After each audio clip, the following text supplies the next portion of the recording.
네, 저는 57년생 닭띠예요. 그리고 이제 신대원에서 가르친 지가 좀 한 30년쯤 됐습니다. 그런데 이렇게 제자이신 우리 목사님들이 교회를 이렇게 부임하게 되고 담임을 맡으면 굉장히 제가 뿌듯해요, 마음이.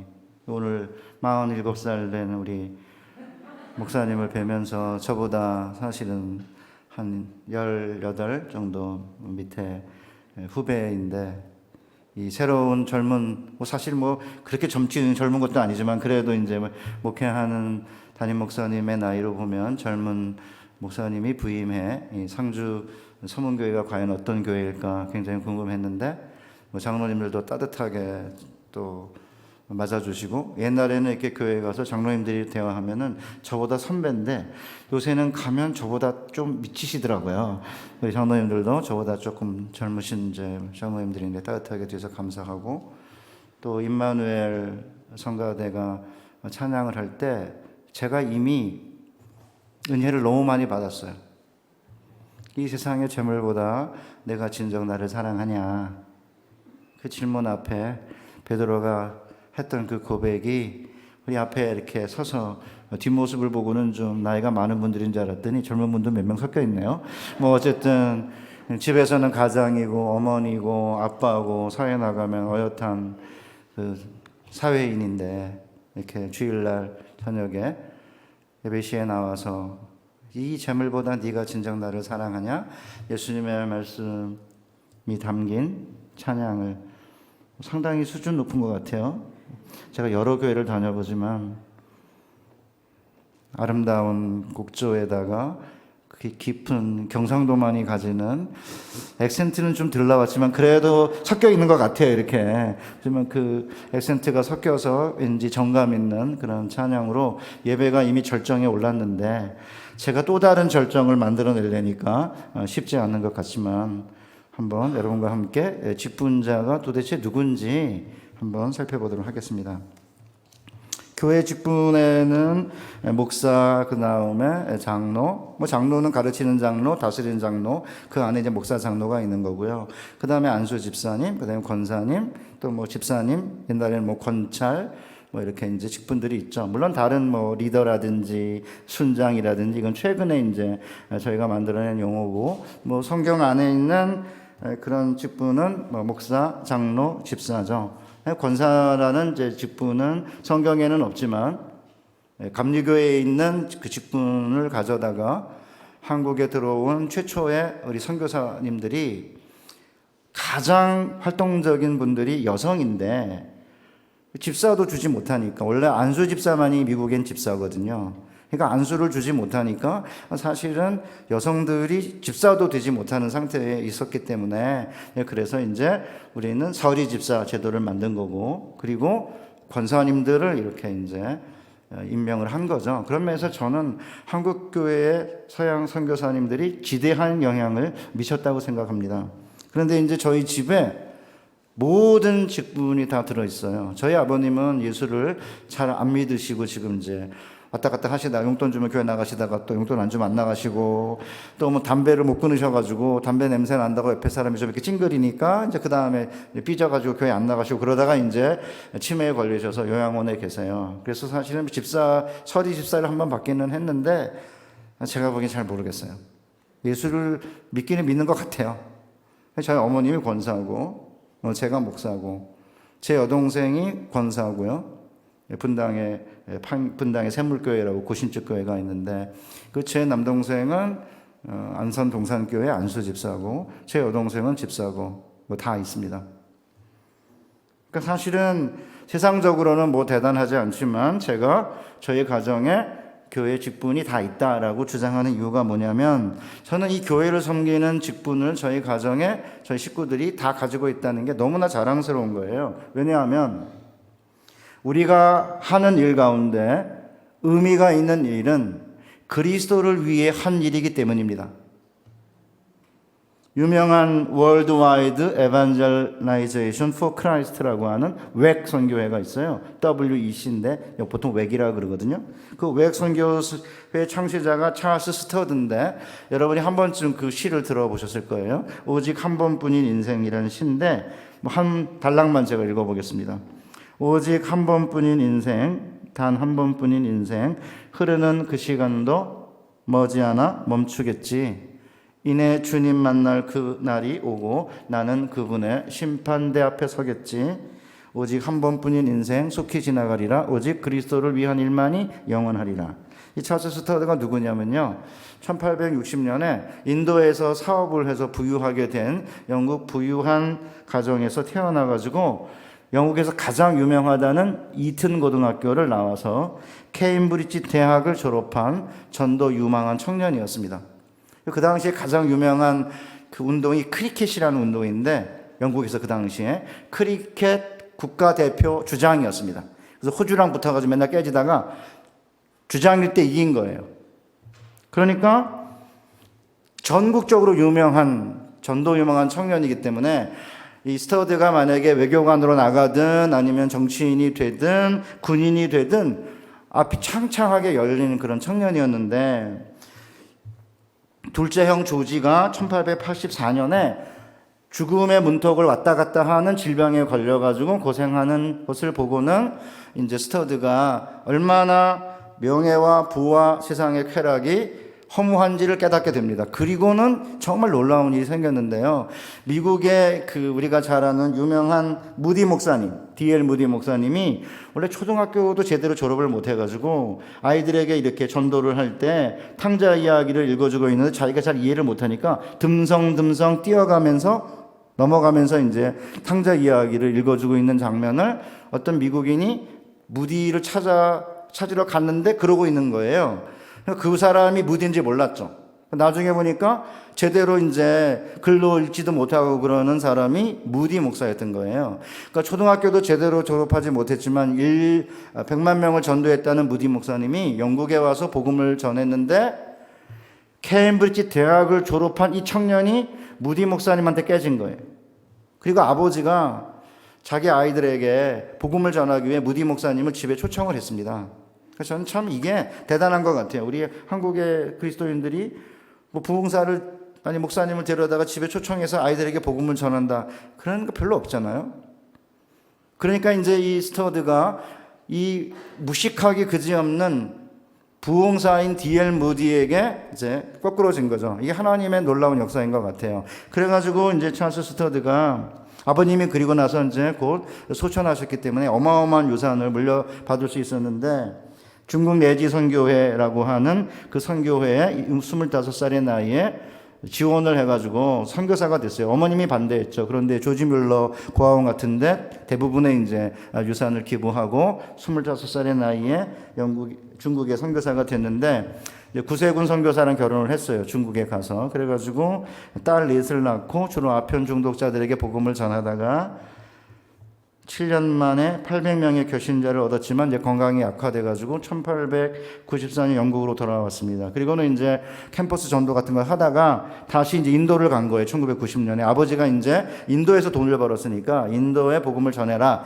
이런 이제 유지를 받들어 이제 갔다가 또 몸이 약화가 돼가지고 1906년에 본국으로 돌아왔어요. 이 정도면 충분히 헌신한 거 아닙니까? 재산 거의 다 마치고 이렇게 인도와 중국에서 선교를 했으면 충분히 했는데, 1913년에 그 아프리카의 그 식인종들이 선교사를 원한다 이런 벽보를 보고, 왜냐하면 중앙 아프리카에 황금을 찾으러 가는 상인들은 많은데 복음을 전하러 가는 사람은 없다라고 하는 포스터를 누가 붙이면서 아프리카 식인종들이 선교사를 원한다 그러니까 이제 그 벽보를 보고는 1913년에 거의 50세가 이제 거의 1884니 거의 50세 정도 되었을 때 아내의 반대에도 불구하고 콩고로 떠나서 18년 동안 선교하다가 1931년 소천했습니다.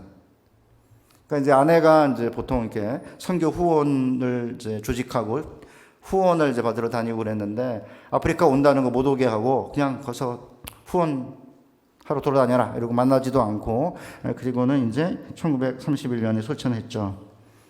이런 분이 한 말입니다. 만일 예수 그리스도가 하나님이시고 그분이 나를 위해 죽으셨다면 내가 어떤 희생을 한들 내가 할 수 없는 큰 희생을 했다고 할 수 없다. 우리 사랑하는 우리 상주 서문교회 성도 여러분, 그리고 집훈자 여러분, 우리는 별것도 아닌 인생 주님께 드리지 않겠다고 안달하고 있는 건 아니에요. 멀리 아프리카에 선교 가는 것도 아니고 그냥 편안하게 먹고 살면서 사실은 교회에서 직분을 맡은 건데 혹시 힘들어하거나 아니면 불평하거나 하는 것은 아닙니까? 저도 마찬가지입니다. 사실은 저도 별거 아닌 인생인데 오랜 동안 목사가 되는 거 원하지 않았습니다. 저는 집안이 좋은 게 아닙니다. 저는 집안 별로 안 좋습니다. 물론 신라 경선왕의 계륜군파 39대손이라고 경주 김씨라고 물 난리를 치는데 저희 아버님이 할아버지까지는 이름을 알려줬는데 증조 할아버지, 고조 할아버지 이름을 안 알려주셨어요. 이유가 뭘까요? 알려줘봤자 알 수 있는 인물이 아니에요. 우리 손조에 판서가 있다거나 현감이 있다 그런 말도 안 한 거 보니까 호적을 중간에 샀나 그런 느낌이 들 만큼 춘천북도 음성에서 태어났는데 주변에 경주 김씨들이 많긴 한데 그 대단한 사람이 없어요. 원래 조선시대 양반이 얼마 안 되는데 나중에 다 물어보면 양반이라 그러거든요. 그래서 족보를 샀을 경우가 많아요. 여기 고신에 변아무개 교수가 있어요. 변씨 교수가 있는데 화란에서 같이 공부하다가 변씨는 양반이세요. 그러니까 확실하게 양반이래요. 증거가 있대요. 증거가 뭐냐니까 춘향전의 변사또. 확실히 변씨는 변사또니까 확실히 사또 같아요. 그죠? 양반이죠. 그런데 저 경주김씨만 말이 경주김씨지 별로 집안이 그렇게 좋은 게 아니고 여러분이 보시다시피 제가 이렇게 키가 큰 훈남도 아니잖아요. 한 10년쯤 전인데 제가 이제 신대원에 있다가 대학에 좀 미움을 받아서 대학으로 이제 좌천을 당해가지고 이제 조금 힘들어할 때인데 수원에 있는 어느 교회에서 목사님이 안 계셔가지고 목사님을 청빙하는 과정에서 한 1년 동안 제가 설교를 전달을 했습니다. 그러니까 한 3개월쯤 이렇게 지났는데 말씀을 잘하는 권사님 3분이 목사님, 사모님 데리고 의왕시에 가면 백운호수라고 호수가 있는데 거기에 아주 아름다운 음식점이 있으니까 한번 모시고 나오세요. 밥 사드릴게요. 이러더라고요. 그래서 이제 아내를 데리고 이제 갔어요. 그러니까 딱 앉자마자 제일 말씀을 잘하는 권사님이 제 아내한테 사모님, 목사님이 우리 교회 처음 오셨을 때는 키도 작고 별로였는데 전 그 다음에 무슨 말을 했는지 기억이 안 나요. 키고 작고 별로였는데 그 다음에 설교를 들으니까 어쩌고 저쩌고 그러면서 저를 칭찬하는 이야기인데 키도 작고 별로였는데서 딱 멈췄어요. 그리고 무슨 말을 했는지 기억도 안 나고 무엇을 먹었는지도 기억이 안 나고 맛이 없었어요. 음식이. 키도 작고 별로였는데. 그래서 이제 집에 돌아오다가 이제 제가 아내한테 여보 나 별로야? 이렇게 하니까 제 아내가 남자가 그만큼 생겼으면 됐지 뭘 더 바래. 별로라는 거잖아요. 이제 믿을 거는 이제 딸내미밖에 없어요. 그래서 딸내미가 그때 이제 대학원을 다닐 때인가 그런데 전화를 그냥 고른 거예요. 야, 아빠 별로냐? 그러니까 딸내미가 아빠? 인상은 괜찮지. 별로라는 거잖아요. 끝내는. 그리고 나서 이제 몇 개월이 지났어요. 자꾸 그 권사님이 제가 설교 끝나고 나서 당회실에 이렇게 앉아 있으면 쭈삣쭈삣 자꾸 들여다보는 거예요. 그래서 제가 무슨 하실 말씀 있어요? 장로님들이 몇 분 계셨는데 들어와서 말씀하세요. 그러니까 이제 들어와서 목사님 대학에서 그렇게 고초당하지 마시고 저희 교회 오시죠. 이러는 거예요. 그래서 제가 그랬죠. 저 별로래매요. 저 성격 안 좋아요. 좀 약간 쌀쌀맞게 애가 말했나 봐요. 그 다음부터 권사님 제 근처에 오지도 않아요. 지금 목사 청빙 중인데 왜 저를 오라고 그러냐. 제가 성격 별로 안 좋다. 이렇게 말하면 편해요. 제가 성격 안 좋다고 했기 때문에 제가 성격 안 좋은 모습으로 보여도 다 이해할 거 아니에요? 괜히 성격 좋은 것처럼 이야기해가지고 나중에 힘들지 말고 아예 처음부터 나 성격 별로 안 좋다 이렇게 하면 엄청 편해요. 제가 청년부 이렇게 담당 목사로 있을 때 청년들한테 제가 그랬습니다. 목자는 오직 예수님 한 분이고 나는 목자가 데리고 다니는 개다. 개가 이렇게 뒷다리도 물고 컹컹 짖기도 하고 양들한테 그러듯이 나도 이제 목덜미를 물 거고 뒷다리 물을 거고 컹컹 짖을 거다. 이렇게 하고 목사 개론을 주장을 했어요. 청년들이 뭐 제가 짖어도 아무 소리도 안 해요. 물어도 아무 소리도 안 하고 목사님이 원래 개론이라고 그랬지 이러면서 그냥 우리 주님만 목자이신 거고 목자장이고 뭐 나야 목자장이 데리고 다니는 개만 해도 괜찮지 않아요? 뭐 어쨌든 제가 성격 나쁘다고 얘기하니까 다른 분들이 기대를 안 하기 때문에 행동하기가 엄청 편해요. 아내한테 잘못한다 제가 잘 못해준다 이야기하고 다녀요. 그러니까 뭐 아내랑 싸워도 목사님 원래 저런가 보다 엄청 편해요. 오케이. 담임 목사님은 그러시면 안 되고 저는 이제 담임 목사가 아니니까 그렇게 하는 겁니다. 그러니까 저는 별것도 아닌 인생을 주님께 드리지 못했어요. 중학교 3학년 때인데 돈이 없어 등록금을 못 내고 휴학을 하고 있을 때인데 중이염에 걸려가지고 물이 이제 귀에 들어가서 중이염이 생겼는데 병원은커녕 약방에도 못 가고 앓고 있을 때입니다. 그런데 이제 뭐 휴학하고 있으니까 우리 권사님들이 산에 가서 기도하자 산기도를 끌고 다녔어요. 서울의 삼각산이라고 계룡산과 함께 유명한 기도의 명산인데 우리 권사님들이 뭐 그 기도 응답 제대로 받으려면 직방으로 응답 받으려면 서원을 해라 이래가지고 권사님들 때문에 제가 등록금 내주셔서 복학시켜 주시고 귀병 낫게 해주시고 또 한 가지 하나 있는데 쪽팔려서 제가 말을 못해요. 그거 하나 들어주시면은 제가 목사 되겠습니다 이렇게 서원을 한 거예요. 드릴 게 없으니까. 재산 있으면 재산 드리겠다고 했는데 15살 먹은 애가 뭐가 있겠습니까? 아무것도 없고 몸밖에 없으니까 하나님께 드리겠다고 서원을 한 거예요. 그리고는 복학을 했죠. 그리고는 목사 되기가 싫은 거예요. 너무너무 싫었습니다. 목사 되면 눈치 봐야지. 뭐 내가 내 힘으로 얼마든지 먹고 살 수 있는데 교인들 눈치 봐야지. 그 다음에 또 마음대로 뭐 할 수도 없지.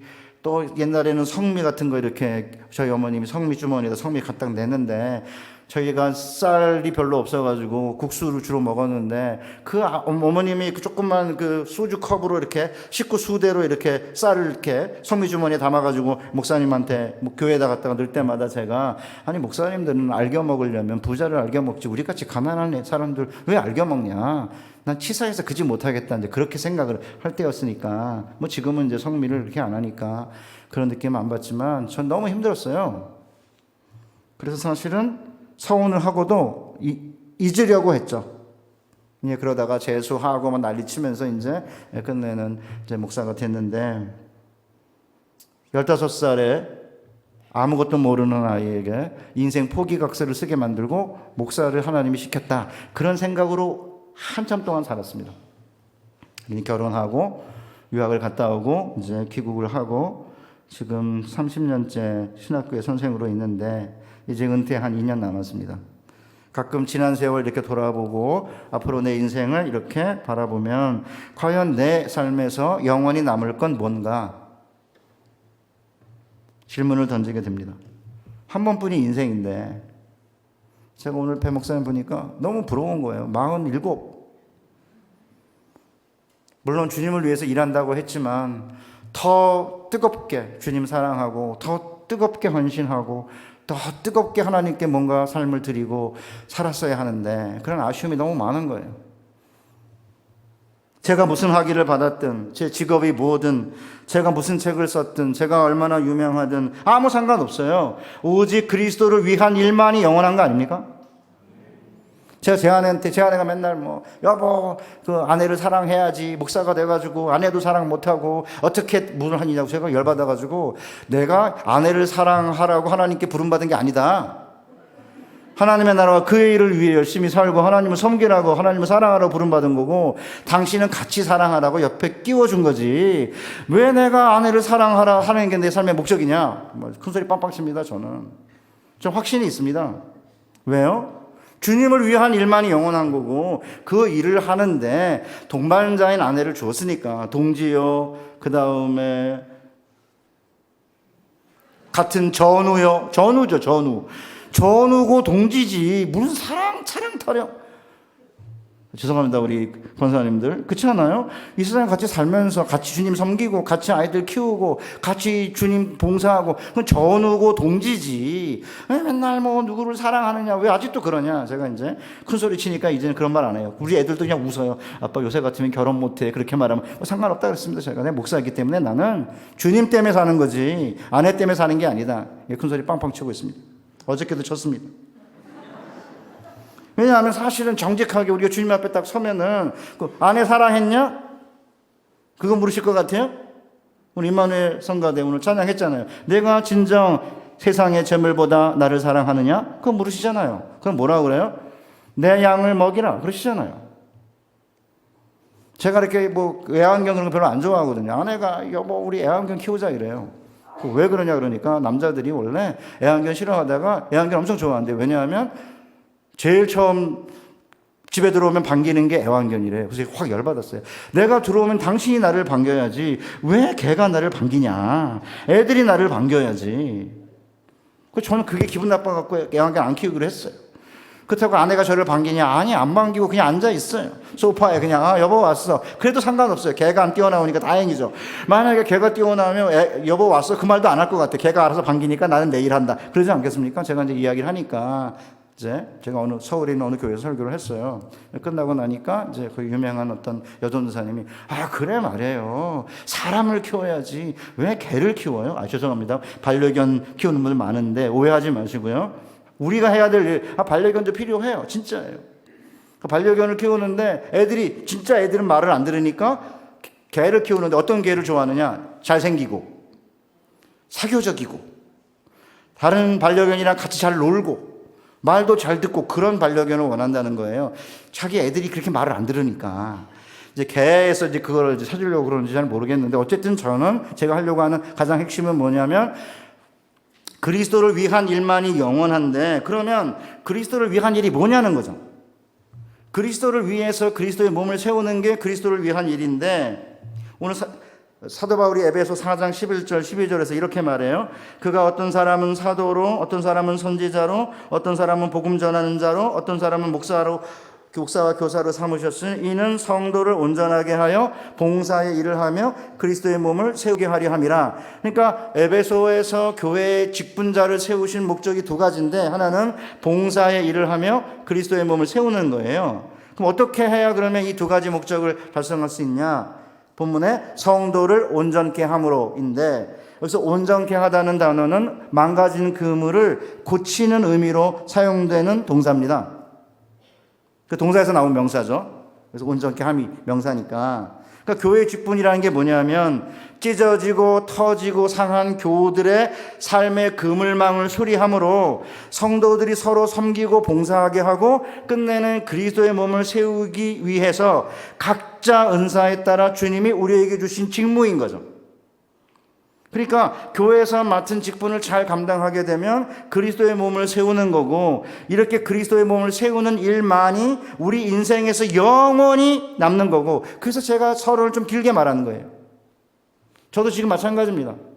제가 주님의 보좌 앞에 섰을 때 김지찬 너 뭐하고 왔냐 이렇게 물으면 주님을 위해 한 일만이 영원한 거지 제가 무슨 학위를 가졌든 무슨 책을 썼든 아무 의미 없는 겁니다. 물론 그것이 약간의 어떤 도움이 될 수 있을지 모르지만 제일 중요한 것은 내가 그리스도를 위해 무슨 일을 했냐 그거 아닙니까? 자 그러면 교회의 직분이 얼마나 소중한지를 최근에 그리스도인들이 점차 잃어버리고 있어요. 사실은 교회 역사를 봐야 직분이 얼마나 소중한지 알게 되는데 여러분이 다 아시다시피 중세 때에는요 세속 직업을 포기하지 않고는 교회를 섬길 수가 없었습니다. 그래가지고 중세는 성직과 세속직이 구분되어 있잖아요. 그러니까 성직은 세상 직업을 포기한 사람만이 받을 수 있는 직분이었습니다. 그러니까 이제 중세에는 가르치는 교회가 있고 듣는 교회가 있는데 가르치는 교회가 누구냐면 교황, 추기경, 총대주교, 대주교, 주교, 사제, 부제 이렇게 7단계인 거예요. 사제가 뭐냐면 목사고 부제가 디컨이에요. 집사예요. 희한하죠. 그러니까 성경에 분명히 장로, 집사 이렇게 돼 있는데 이 로마 가톨릭교회 중세교회는 집사를 부제로, 장로를 사제로 이렇게 정해놓고 그 후에 이제 위에 주교, 대주교, 총대주교, 추기경, 교황 이렇게 해가지고 위에 있는 이 성직자 집단만이 가르치는 교회고 나머지는 전부 듣는 교회입니다. 그러니까 이 듣는 교회인 일반 성도들은 세속 직업을 가지고 있기 때문에 자기가 다니는 교회에 사제를 초청할 수 있는 권한, 임명할 수 있는 권한, 선택할 수 있는 권한도 없고요. 교회 재산을 관리할 권한도 없고 교회에 대해 이야기할 수 있는 발언권이 없었어요. 그러니까 세상 직업을 가지고는 교회를 섬길 수가 없었습니다.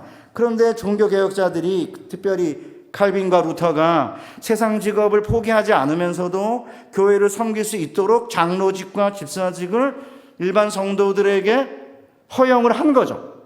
그러니까 사실은 여러분들 가운데 직분자들은 세상 일도 하면서 교회를 섬길 수 있는 놀라운 영광스러운 직분을 허락받은 거죠. 물론 목사도 영광스러운 직분이긴 하지만 여러분들이 하고 있는 그것도 굉장히 영광스러운 직분이에요. 자, 그러면 제가 이제 목사하고 그다음에 다른 직분이 어떤 면에서 차이가 나 이제 좀 더 설명을 드릴 텐데, 많은 분들이 교회 직분을 맡으면서 이게 얼마나 소중한지를 모르는 이유가 뭐냐면, 여러분 잘 보세요. 오늘 베드로전서 2장 이제 4절부터 10절을 읽었는데 거기 보면은 우리를 왕 같은 제사장으로 불렀다고 되어 있거든요. 이게 왕 같은 제사장이니까 제사장인데 왕 같다 그렇게 이제 이해하기가 쉬운데 그게 아니고요. 왕이요 제사장 두 직분으로 불렀다는 것입니다. 저는 집에 가면 아버지고 교회 가면 목사입니다. 그러니까 왕이요 제사장이라는 말은 무슨 뜻이냐면 하나님과의 관계에서는 제사장이고 세상과의 관계에서는 왕이라는 것입니다. 그러니까 하나님께서 우리를 요한계시록에 보면 나라와 제사장으로 삼았다고 되어 있는데 그것도 똑같습니다. 그러니까 하나님이 우리를 사실은 여러분 보세요. 제가 시간 좀 좀만 더 쓸게요. 40분 자라고 하라고 그랬는데 이승희 목사님이 1시간 반 했다는 이야기를 들었는데 그렇게까지 할 생각은 아니고요. 그냥 조금 더 쓸게요, 제가. 여러분 보세요. 하나님이 우리를 제사장으로 불러서 하나님께 나아갈 수 있고, 그 다음 하나님 곁에 머물 수 있고, 하나님을 위해 일을 할 수 있고, 하나님께 내 마음의 깊은 소원을 죄의 고백과 함께 드릴 수 있게 한 게 제사장으로 우리를 부르는 거예요. 그리고 하나님께 나아가서 하나님으로부터 보세요. 죄 용서를 구하면 용서함을 받고 능력을 구하면 능력을 받고 그 다음에 세상을 이길 수 있는 힘과 권세를 하나님께 받는 거예요. 그리고 나서 돌아서서 세상으로 나아가서는 세상과 나와의 관계가 왕인 거예요. 왕이 뭐죠? 승리하는 거죠. 왕은 승리하는 자입니다. 우리가 사실은 제사장으로 하나님께 나아가서 하나님으로부터 능력과 은혜와 그 다음에 힘과 하나님께서 주시는 은사와 성령을 공급받지 않으면은 세상에 나아가서 세상의 유혹과 사탄과 죄를 이길 수가 없는 거예요. 그래서 하나님이 우리를 왕이요 제사장으로 불렀다는 말은 제사장으로 우선 하나님께 나아갈 수 있도록 우리에게 제사장으로서의 권한을 주었다는 건데, 여러분 한번 생각해 보세요. 옛날에 제사장들은 기껏해야 여러분 성전이 이렇게 있잖아요. 그러면 지성소는 대제사장이 1년에 한 번 들어가고, 제사장은 성소에서 이제 뭐 향을 피우고 이렇게 하나님을 섬기는 일을 했어요. 레위인들은 그 바깥에 뜰에서 이제 제사장과 함께 이렇게 제사를 드리는 일을 도와줬잖아요. 그래서 여러분과 저를 하나님이 무엇으로 불렀어요? 정말 놀랍게도 우리 주님은 우리를 뭐라고 부르셨냐면, 너희도 산돌같이 신령한 집으로 세워지고 예수 그리스도로 말미암아 하나님이 기쁘게 받으실 신령한 제사를 드릴 거룩한 제사장이 될지니라. 그게 뭐예요? 우리는 성전에서 그냥 일하는 그런 존재가 아니고 하나님의 거룩한 성전의 한 부분이 된 겁니다. 우리가 돌이니까. 그래서 저는 옛날에 구약시대의 이스라엘 백성들은 아예 성전 안에 들어가지를 못했고요. 바깥에 있었고, 성소나 지성소도 레위인도 못 들어가요. 제사장만 들어갑니다. 하나님의 계시는 거룩한 지성소는 1년에 한 번 대제사장이 들어가는 게 다인데 여러분과 저를 그 정도로 부른 게 아니고 하나님의 거룩한 건물인 이 성전에 예수 그리스도께서 이제 모퉁이 돌인데 우리는 다 살아있는 산돌로서 우리가 하나님의 거룩한 성전을 구성하는 요소인 거예요. 이게 하나님이 우리를 제사장으로 불렀다는 것이 얼마나 소중한 일이고 이게 얼마나 영광스러운 일인지를 모르다 보니까 그리스도인으로 부름받았고 그 다음에 그리스도인들 가운데서도 직분으로 우리를 불렀다는 사실이 얼마나 중요한지를 잘 모르는 거예요. 사실은 저도 마찬가지입니다. 제가 목사가 된 지 벌써 지금 1993년이니까 지금 30년 됐는데요. 한동안은 몰랐어요. 목사님들은 왜 새벽 기도를 매일같이 하고 그럴까? 너무 힘들겠다. 그리고 친구들한테 새벽 기도 맨날 해야 돼? 제가 그랬어요. 처음엔. 희한하죠, 그죠? 신학교에 있다 보니까 그렇게 새벽마다 몸이 상하면서까지 기도할 필요가 뭐 있냐 그런 생각도 했었습니다. 이제 그러다가 제가 루터를 만났어요. 루터가 뭐라고 말을 했냐면 이렇게 말했습니다. 우리는 왕들 가운데서도 가장 자유로운 자들일 뿐만 아니라 영원히 제사장들이기도 하다. 이것은 왕이 되는 것보다 훨씬 더 훌륭한 일이다. 하나님 앞과 사람들 앞에서 제사장이라는 사실보다 더 고귀한 이름과 더 큰 영광은 없다. 제사장은 매우 두드러지게 하나님과 함께하며 하나님 가장 가까이에 있으며 하나님의 일들에 종사하는 직무를 가진 자이다. 저는 아침에 이제 일어나면 요새 이제 무릎을 꿇고 하나님께 이렇게 기도하고 시작합니다. 하나님 아버지, 오늘 저에게 제사장의 직분을 주셔서 이렇게 하나님께 나아갈 수 있고 하나님 가까이에 있을 수 있고 하나님께 제 마음의 깊은 소원과 죄의 고백을 드릴 수 있고 제가 주변에 중보해야 될 사람들을 위해 중보할 수 있게 해주신 것 감사합니다. 왕이 훨씬 멋있어 보이잖아요. 마음대로 하고 제멋대로 하고. 그래서 우리는 왕 같은, 이럴 때 왕을 더 좋아하지만 루터는 왕보다 훨씬 중요한 직분이 뭐냐면 제사장이라는 거죠. 그러니까 여기 앉아 계신 우리 상주 서문교회 성도들은 다 왕 같은 제사장으로 부름을 받았기 때문에 그 누구의 도움 없이 얼마든지 하나님께 나아갈 수 있고 하나님 가까이에 머물 수 있고 하나님을 위해 일을 할 수 있고 다른 사람들을 위해서 하나님께 중보할 수 있는 권한이 주어진 거죠.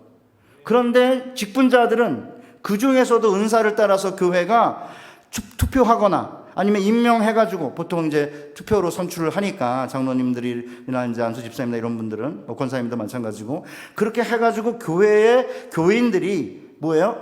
교인들이 누굽니까? 제사장이에요. 여기 앉아있는 모든 하나님의 거룩한 백성들은 다 제사장들입니다. 그러면 목사님은 누구냐? 제사장들이 위임한 제사장이에요. 그런데 놀랍게도 최근에 우리 한국교회 목사님은 제사장이 아니라고 끌어내려요. 이렇게 목사만 제사장이냐? 우리 모두가 제사장이지. 이래가지고 만인 제사장이라고 하는 이론으로 목사님을 끌어내려요. 이렇게. 그리고 그러면 자기들이 제사장을 해야 되는 거 아니에요? 실제로 자기들은 제사장 역할을 안 해요. 만인 제사장이 뭐냐면 만인 제사장을 다른 사람의 도움 없이 하나님께 나아갈 수 있고 다른 사람의 도움 없이 성경 읽을 수 있고 다른 사람의 도움 없이 하나님께 직접 예배할 수 있다. 이렇게 만인 제사장직을 해석을 하면 얼마나 심각한 문제가 생기냐면 하나님 앞에 만약에 여러분 보세요. 그럼 여러분 한번 여쭤보겠습니다. 자, 그러면 목사의 도움 없이 하나님께 직접 나아가서 기도할 수 있다. 이 만인은 하나님 앞에 제사장이다. 오케이. 그러면 얼마나 기도하시죠? 진짜 웃겨요. 그러니까 보세요. 중세 때에는 위에 있는 성직자단만 제사장이고 일반 성도들은 제사장이 아니다. 그러니까 그게 아니고 만인이 다 제사장이라고 해가지고 루터와 칼빈 위로 올린 거예요. 이렇게. 근데 지금은 어떻게 되느냐면 목사님이 제사장 아니다. 때를 끌어내리고 자기들도 제사장의 역할을 안 하니까 만인 비제사장이 되었어요. 저는 한국교회가 가장 어려운 문제가 뭐냐면 만인 비제사장이 된 것입니다. 그러니까 저는 최근에 교회에 가서 이제 성도님들을 만날 때마다 우리는 다 제사장이다. 만인이 제사장이니까. 그러면 만인이 제사장이란 말은 뭐냐면요. 여러분이 아시다시피 구약의 제사장들은 이스라엘 백성을 위해 하나님 앞에 섬기는 자 아니에요? 항상 성전에서 섬기고, 그 다음 등잔불이 끊어지지 않도록 하고, 일주일에 한 번씩 진설병 떡을 교체하고, 매일같이 하루에 2번 상번제를 드리는 자들이에요. 제사장은 죄사함을 받기 위해 성전을 찾아온 자들을 위해 제사를 드리고, 성전과 공동체가 오염되지 않도록 무엇이 정하고 부정한지를 백성들에게 가르치고, 병자들의 상태를 파악하고 그들을 위해서 기도하는 자들입니다. 자, 그러면 여러분과 저를 하나님이 살아있는 산돌인 하나님의 성전에 산돌로 만들고 우리를 거룩한 신령한 제사를 드리는 제사장들로 우리를 부르셨다는 게 사도 베드로의 가르침이에요. 자, 그러면 만인 제사장이란 말은 뭐냐면 만인이 만인을 위해서 제사장 역할을 해야 된다는 것입니다. 다른 사람의 도움 없이 내가 혼자 하나님께 나아가서 예배할 수 있고 기도할 수 있다. 거기에 머물면 안 되는 거죠. 근데 사실은 놀랍게도 하나님 없이, 다른 사람의 도움 없이 하나님께 예배할 수 있는 게 이게 만인 제사장이다. 목사의 도움이 필요한 게 아니다. 그렇게 많이 주장하는데, 그러면 그분들이 몇 번 예배 드려요? 일주일에? 옛날에는 최소한 주일날, 수요일날, 금요일날 이렇게 예배 드렸는데, 요새는 만인 제사장을 이야기하는 많은 분들이 예배를 일주일에 한 번밖에 안 드려요. 성경을 그러면 목사의 도움 없이 알아서 혼자 성경 해석할 수 있다. 이게 만인 제사장 이론이라고 주장하는데, 그러면 일주일에 몇 번 성경 읽느냐, 몇 분이나 읽나 이렇게 물어보면 몇 분 안 읽어요. 그래서 저는 만인 제사장이라는 것은 뭐냐면 다른 사람의 도움이 없이는 하나님의 집인 본향으로 나아가는 길에 어려움이 생길 수 있다는 것이기 때문에 만인이 만인을 위해서 제사장 역할을 해야 된다는 거예요. 제 얘기 무슨 얘기가 이해가 되십니까? 그러니까 내가 이제 하늘 본향을 향해 지금 피해가는 이제 순례자인데, 저 혼자 가만히 이렇게 내가 혼자 알아서 성경 읽고 싶을 때 읽고, 내가 기도하고 싶을 때 기도하고, 내가 뭐 예배 드리고 싶을 때 예배 드리면 그냥 구원 받을 수 있습니까? 제가 제일 싫어하는 게 뭐냐면 가나안 성도거든요. 최근에 일부 어떤 분들이 안 나가를 거꾸로 해가지고 가나안 성도라고 그러는데, 교회를 나가지 않는 사람을 성도라고 부르는 것도 상당히 위험한 발상이고요. 아무리 힘들고 어려워도 주님 앞에 나가서 예배하는 일을 게을리하고 있는데 잠시 낙담했기 때문에 냉담한 신자들, 가톨릭은 그렇게 부르고, 우리는 안 나가는 사람을 가나안 성도라고 부르면서 교회가 가나안 성도들을 만들어냈으니까 가나안 성도들을 비난하지 말고 그들이 무엇을 원하는지를 잘 찾아가지고 충족시켜줘야 된다, 이렇게 주장하는 분들이 계세요. 오케이, 나름대로 의미가 있다고 생각하지만, 안 나가는 사람을 오히려 가나안 성도라고 좋은 이름을 붙이고 나면은 그 다음에 이제 무슨 일이 생기냐면요, 제가 아까 말씀드렸잖아요. 제가 하나님 앞에 하늘의 본향을 향해 나아가는 길에 다른 사람의 도움이 없이는 그 길에 어려움이 있을 수 있기 때문에 교회라고 하는 어머니가 필요한 거고요. 그 교회에 장로, 가르치는 장로와 다스리는 장로님이 필요한 거고, 안수 집사님들이 필요하고, 그 다음에 집사님들이 필요하고, 권사님들이 필요한 거예요. 그래서 만인이 만인에게 제사장 역할을 해야 된다는 거죠. 이게 만인 제사장 이론이에요. 그래서 우리가 각자 하나님 앞에 직접 나아갈 수 있지만 실제로 구원의 길을 가는 데 있어서는 서로가 제사장으로 도와야 된다는 거죠. 그 중에서 이제 오래 교회에서 생활한 분들을 뽑아가지고 장로, 권사, 안수 집사로, 직분자로 세우는 거고, 이런 분들은 제사장으로서 다른 사람들을 돕는 만인 제사장의 역할을 하면서, 특별히 이 교회에 어려움을 당하는 사람들을 염두에 두고 아침에 새벽 기도에 나와서 아니면 집에서 큐티를 하면서 개인적으로 자신의 죄를 하나님께 고백하고 개인의 어떤 기도 제목을 가지고 하나님께 나아갈 뿐만 아니라 주변에 있는 다른 사람들, 연약한 성도들의 기도 제목을 가지고 하나님께 나아가서 제사장으로 하나님께 아뢰는 거죠. 그러면 그렇게 해가지고 하나님께 능력과 힘과 그 다음에 권세를 부여받아야 돌아서서 세상에 나아가서 세상의 수많은 유혹을 이겨나갈 수 있는 건데, 하나님께 나아가는 일을 소홀히 하다 보니까 하나님으로부터 능력과 힘을 공급받지 못하는데 세상에 나가서 무슨 수로 세상을 이기죠? 그래서 저는 정말 제가 오늘 여러분에게 정말 하고 싶은 이야기가 뭐냐면 서로가 서로에게 제사장 역할을 해야 되는 건데 한 번은 제가 이제 목사니까 이렇게 가르치는 사람이니까 집에 가서도 막 가르치는 버릇이 있었나 봐요. 제 아내가 여보 당신은 신학교에서 가르치는 게 몸에 배가지고 집에서도 가르치는 버릇이 있어요? 이렇게 짜증을 내더라고요. 그 제가 뭐라고 했을까요? 여보 루터가 뭐라고 말한지 알아요? 집에서는 남편이 아내에게 설교하고 아내는 남편에게 설교하려고 했어요. 그러니까 내가 당신에게 설교할 테니까 당신도 내게 설교하면 돼요. 그러니까 아내가 내가 신학을 안 했는데 어떻게 무슨 설교를 해요? 라고 했는데 그게 아니고요. 신학을 했든 안 했든 우리는 제사장이기 때문에 사적으로는 서로에게 설교를 해야죠. 남편이 아내에게, 아내가 남편에게, 집에 부모님들이 자녀에게, 때로는 자녀들이 부모에게 설교할 수 있습니다. 아빠 그렇게 살면 안 돼요. 그런 얘기 들어보셨잖아요. 아빠가 목사인데, 아빠가 장로님인데. 그러니까 우리는 개인적으로는 서로가 서로에게 제사장 노릇을 해야 되는 건데 우리가 다 알다시피 목사나 장로나 안수집사나 권사나 일반 성도나 다 제사장입니다. 그렇기 때문에 여기엔 어떤 차별이 없어요. 그래서 목사만 제사장이라고 해서는 안 됩니다. 그러나 목사가 제사장이 아니라고 해서도 안 돼요. 왜냐하면 그리스도인들은 세례를 받음으로 제사장의 신분을 얻는 거예요. 그렇다면 그리스도인들이 제사장으로 해야 할 일이 뭐예요? 오늘 베드로전서 2장 9절에 그러나 너희는 택하신 족속이요 왕같은 제사장들이요 거룩한 나라요 그의 소유가 된 백성이니 이는 너희를 어두운 데서 불러내어 그의 기이한 빛에 들어가게 하신 이 아름다운 덕을 선포하게 하려 함이라. 그러니까 제사장으로서 그리스도인들은 우리를 어두운 데서 불러내어 기이한 빛에 들어가게 하신 이의 아름다운 덕을 선포하라고 우리를 제사장으로 부른 거죠. 그러니까 복음을 증거하는 게 모든 그리스도인들 거룩한 제사장의 가장 중요한 사명이에요. 그러니까 입술로 복음을 전하고 그 다음에 성찬과 세례를 통해 복음을 가시화하고 복음대로 거룩한 삶을 살도록 하나님의 말씀을 가르치고 권징하는 거, 이게 제사장의 일인 거죠. 그런데 제사장들이 모였을 때, 이렇게 제사장들이 교회로 모였을 때에는 그러면 도대체 누가 말씀을 전하고 누가 성찬과 세례를 집행하고 누가 말씀대로 살도록 권징할 것인가? 그래서 목사직이 생긴 겁니다.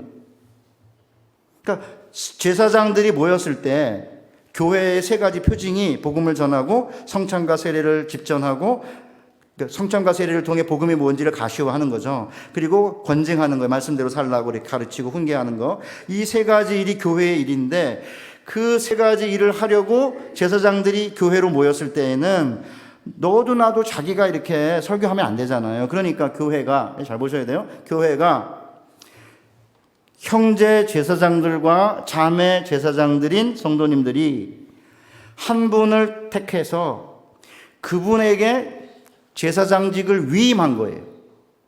그래서 목사는 형제 제사장들과 자매 제사장들이 위임한 제사장입니다. 그러니까 마치 대통령을 이번에 우리가 뽑았지 않습니까? 그 전에 박근혜 대통령이든 문재인 대통령이든 아니면은 뭐 윤석열 대통령 이제 곧 될 텐데, 되든 우리가 위임을 한 거죠. 당신한테 대통령으로서의 권한을 위임할 테니까 당신이 대통령으로서 맡겨진 권한을 행사하십시오. 그게 위임 아닙니까? 목회자도 마찬가지입니다. 배강 목사님에게 위임을 하는 거예요.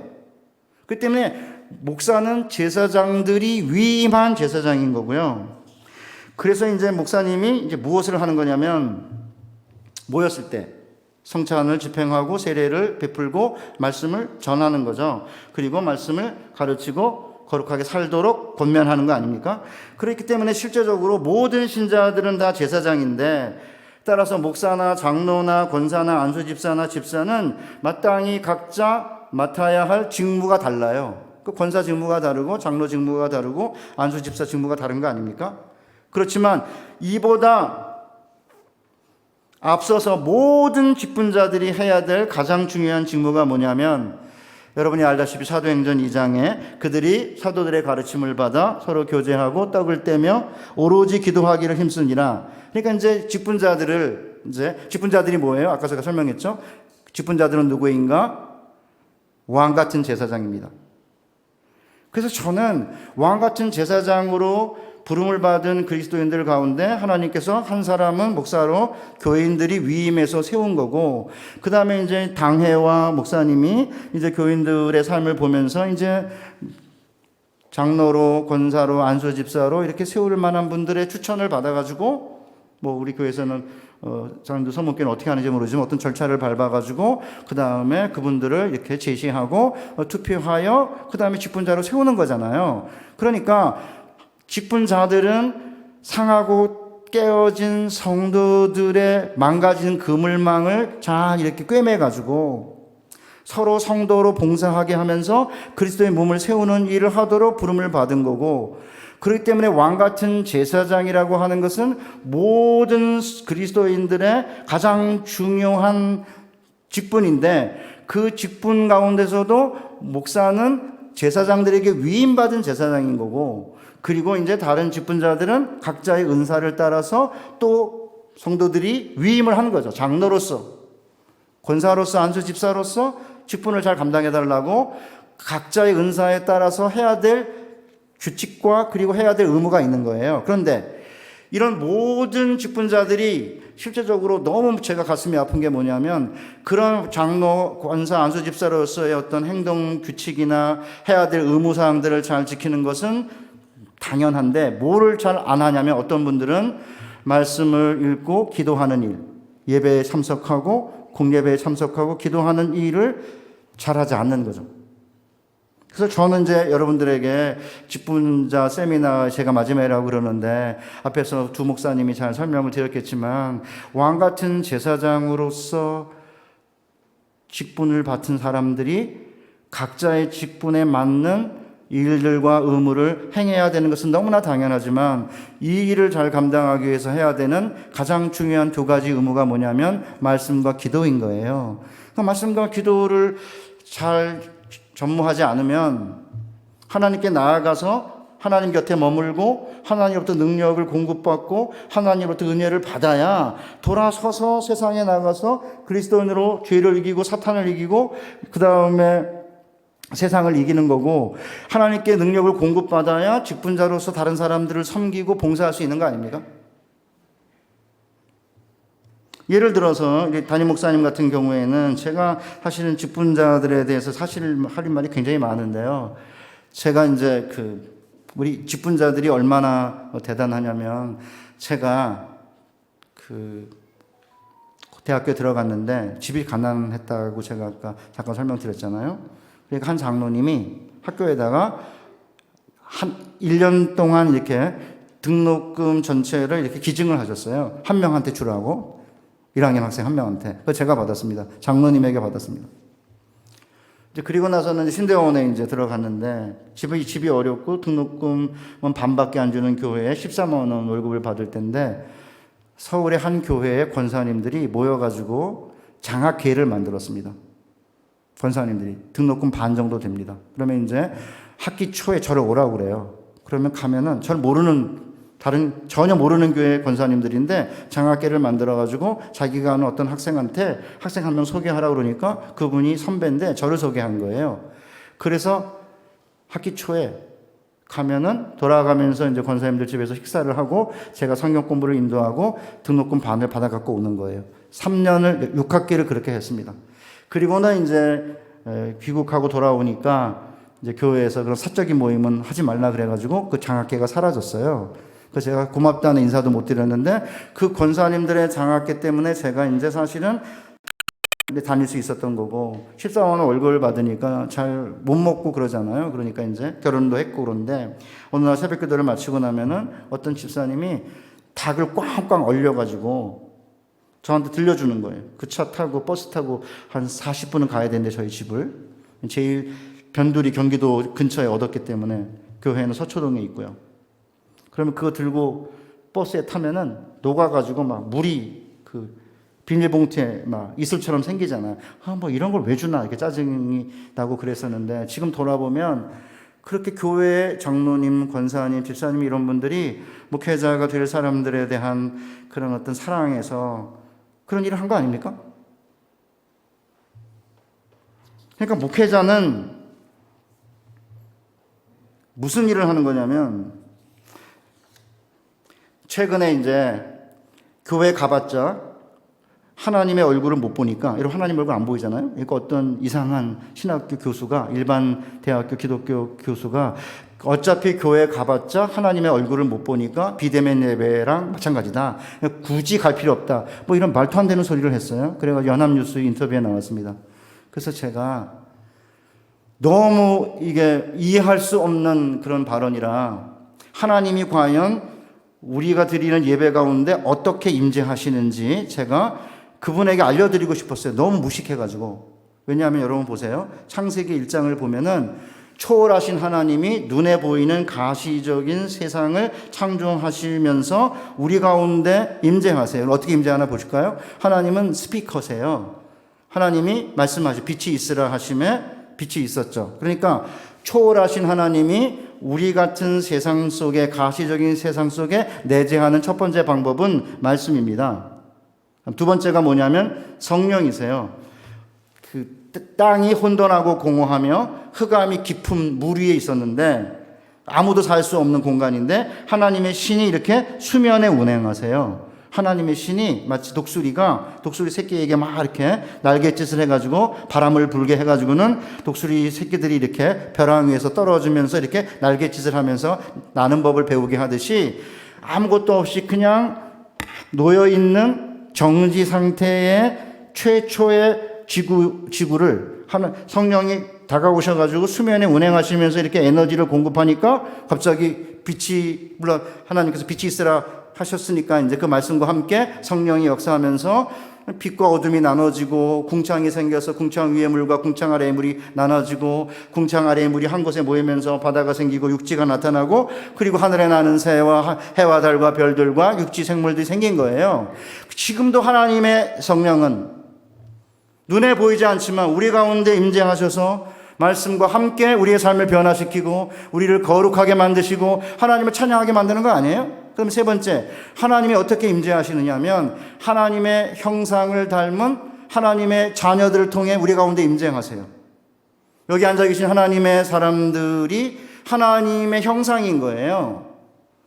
그렇기 때문에 하나님의 형상으로 지음받은 거룩한 형제 제사장들과 자매 제사장들이 한 사람을 택해서 제사장으로서 위임을 했어요. 그래서 이제 담임 목사님이 이제 부임을 하면 담임 목사님이 뭘 하십니까?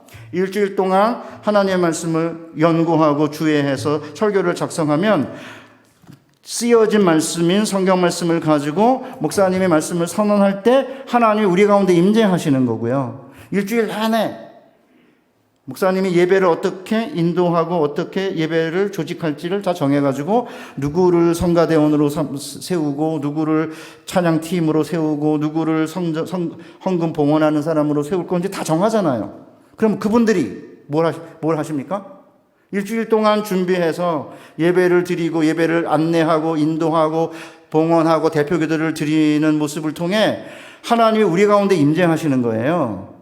그 제가 아는 분 장로님이신데, 어느 교회, 아까 제가 얘기했던 수원에 있는 교회 한 1년 설교할 때 장로님 한 분이 언젠가 저한테, 목사님 어저께 토요일인데 제 아내가 놀러 가자고 그러는데 제가 안 놀러 갔습니다. 그 왜 안 놀러 가셨습니까? 오늘 대표기도인데 주일날 5분 대표기도를 해야 되는데, 아니 어떻게 그 전날 놀러 갑니까? 목사님들은 매주 30분씩 기도하시는데 어떻게 평생 사세요? 하나님의 백성들 가운데 많은 대표기도를 맡은 장로님들이 일주일을 그렇게 함부로 안 사세요. 주일날 대표기도를 맡으면 그 전날 놀러 가지도 못하는 거죠.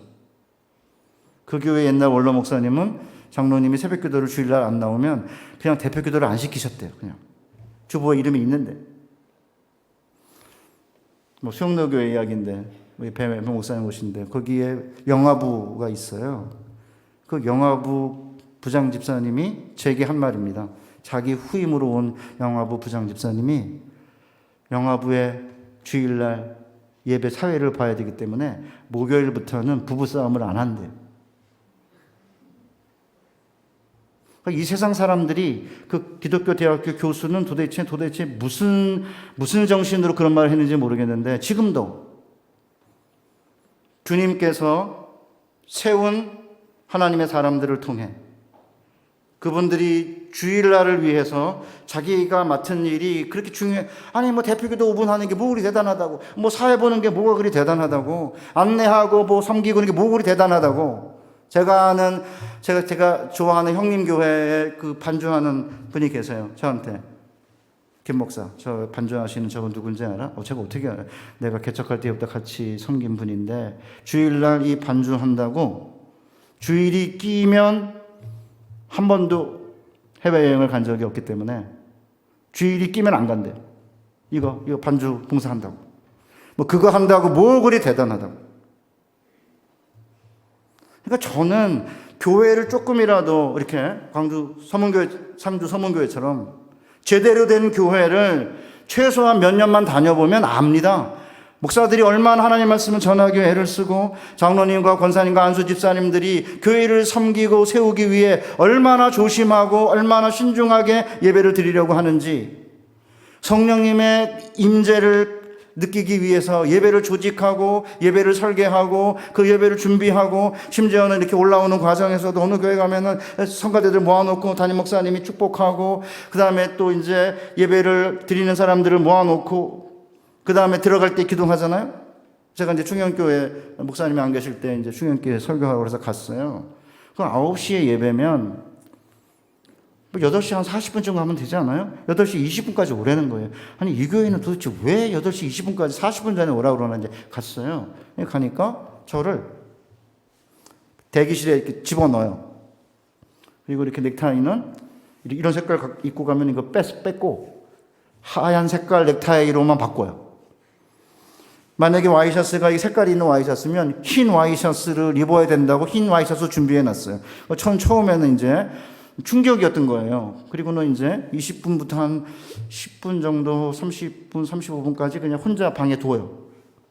35분쯤 되면 나오라고 그래요. 그럼 이제 거기에 이렇게 장로님하고 그 예배드리는 사회 목사님이랑 저랑, 그리고 그것을 관장하는 목사님 넷이 한 2, 3분 동안 소개도 하고 이렇게 하다가 이제 담당하는 목사님이 이제 기도하고 올라가요. 20분 전에. 예배 시작 20분 전에. 올라가서 여기 앉아 있으면은 이미 다 성가되고 다 들어와 앉아 있어요. 그 처음에 20분 동안 여기 앉아 있는데 너무 힘든 거예요. 아니, 아무것도 안 하고 앉아 있는 거고, 독주를 하거나 찬양은 안 하고 그냥 독주를 하거나 누가 독창을 해요. 20분을 기다립니다. 처음에 굉장히 힘들었습니다, 제가. 아니, 아무것도 안 하고 20분을 기다리고 있다고 한번 생각해 보세요. 설교를 해야 되는데 지금. 그거를 제가 몇 번 경험하면서, 그러니까 이제 이미 교인들은 20분 전에 거의 다 앉아 있고요. 늦게 들어오는 분 거의 없습니다, 충영교회는. 지금도. 저는 제가 그게 옳고 그렇지 않은 것은 잘못, 그런 얘기를 하고 있는 게 아니고요. 하나님의 거룩한 그 백성들이 지금 교회 예배 안에서 무슨 일을 하고 있는지를 모르는 사람들이 교회 와도 하나님의 얼굴을 못 보니까 어차피 비대면 예배다, 그러니까 대면 예배 꼭 드리려고 하지 말고 비대면 예배 해도 된다, 그렇게 말하는 거예요. 사랑하는 우리 상주 서문교회 성도 여러분, 저는 그 장로님들이 예를 들어 그렇게 주일날 5분 설교, 5분 대표 기도를 하기 위해서 토요일날 놀러 가지 않는 그런 정신, 사회를 보기 위해서 목요일부터는 부부싸움을 하지 않는 것을 제가 웃었어요. 그럼 차라리 토요일날 영화부 모임을 한 번 더 가지면 그 집사님은 수요일부터는 안 싸우겠네? 뭐 이렇게 농담을 했는데, 지금도 많은 하나님의 백성들이 자기에게 맡겨진 사명을 감당하기 위해서 사실은 최선을 다하고 있는 거고요.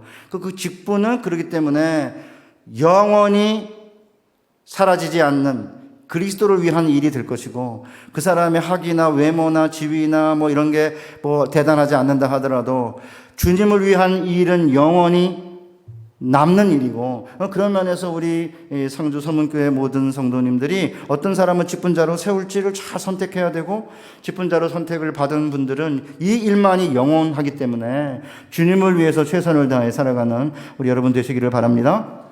특별히 우리 목사님은 그 성찬과 세례를 이제 베푸시는 분인데, 실제적으로 성경에는 성찬과 세례가 두 번 나와요. 한 번은 예수님이고 한 번은 바울이거든요. 그런데 예수님의 경우에는 언제 성찬을 베푸셨느냐면 돌아가시기 전 마지막 만찬을 하시면서 성찬을 제정하셨잖아요. 하나님의 말씀을 따라 순종하려고 하면 위험을 감수해야 되고 때로는 죽을지도 모르는 것을 뻔히 알면서도 하나님의 뜻을 순종하고 하나님의 백성들을 사랑하려고 마음먹은 사람이 성찬과 세례를 집전하는 자격이 있는 사람입니다. 바울도 마찬가지입니다. 바울도 예루살렘에 가면은 당신을 이제 체포해가지고 죽일지도 모른다라고 주변에 있는 사람들이 예언도 하고 만류를 했어요. 그런데 바울은 자기가 예루살렘에 가면 붙잡히고 체포당하고 죽임을 당할지도 모른다는 사실을 알고도 예루살렘을 향해 가다가 드로아에서 그 성찬을 베풀죠. 그렇기 때문에 하나님의 거룩한 제사장들이 위임한 제사장이 교회로 제사장들이 모였을 때에 성찬과 세례를 베푸는데 여러분 모두가 동참해서 뭘 지금 하고 있는 거예요? 하나님의 뜻을 순종하기 위해서는 때로는 위험과 죽음을 무릅쓰고서라도 그 하나님의 뜻을 순종하겠다고 선언하면서 목회자는 성찬과 세례를 준비하고 집전하는 거고 장로님들은 분명과 분잔을 통해서 성도들에게 하나님의 주님의 거룩한 살과 피를 나눠주면서 무엇을 고백하는 겁니까? 이 세상 사람들 비트코인 한다 그러고 주식하고 부동산하고 그러면서 그게 마치 인생의 전부인 것처럼 살아가는 세상 속에서 하나님의 나라가 도대체 어떤 것인지를 보여주고 바로 교회 안에만 진정한 생명이 있다는 걸 보여주는 거 아닙니까? 그 일을 하라고 우리를 부르신 거고 그 일을 하도록 직분을 맡겨주신 거고 그 일을 하도록 목사로 세우신 거고 그런 면에서 목사들은 사실은 성찬과 세례를 베풀 때마다 내가 이 교인들을 향해서 교인들을 위해서라면 목숨을 내놓을 수 있다라고 하는 각오를 가지고 성찬과 세례를 베푸는 것이고요. 그리고 모든 교우들은 그 성찬과 세례 안에서 우리는 이 세상에 알지도 주지도 못하는 그 기쁨 그 진리를 발견하고 그 진리를 체험하는 거죠. 뭘로? 떡과 포도주로. 저는 그런 면에서 우리 상주 서문교회 모든 성도들이 이 직분이 얼마나 소중한지를 잘 깨닫고 특별히 제가 처음에 말씀드린 대로 제사장으로 하나님께 가까이 나아갈 수 있고 하나님 가까이에 머물 수 있고 하나님을 위해서 일을 할 수 있는 제사장으로 여러분과 저를 부르셨다는 사실을 정말 감격하게 생각하고 아침마다 일어나서 새벽 기도를 하고 주님께 큐티로 나아가는 이 일을 잘 감당하시게 되고 공예배에 잘 참석하시게 되면 여러분 각자에게 맡겨진 직분을 잘 감당할 수 있게 될 거고 세상에 나아가 세상을 이기고 죄를 이기고 유혹을 이기면서 왕 같은 멋진 승리의 삶을 살게 될 것입니다. 그런 멋진 삶을 살아내는 우리 상주 서문교회 되시기를 주님의 이름으로 축복합니다. 하나님 아버지, 우리의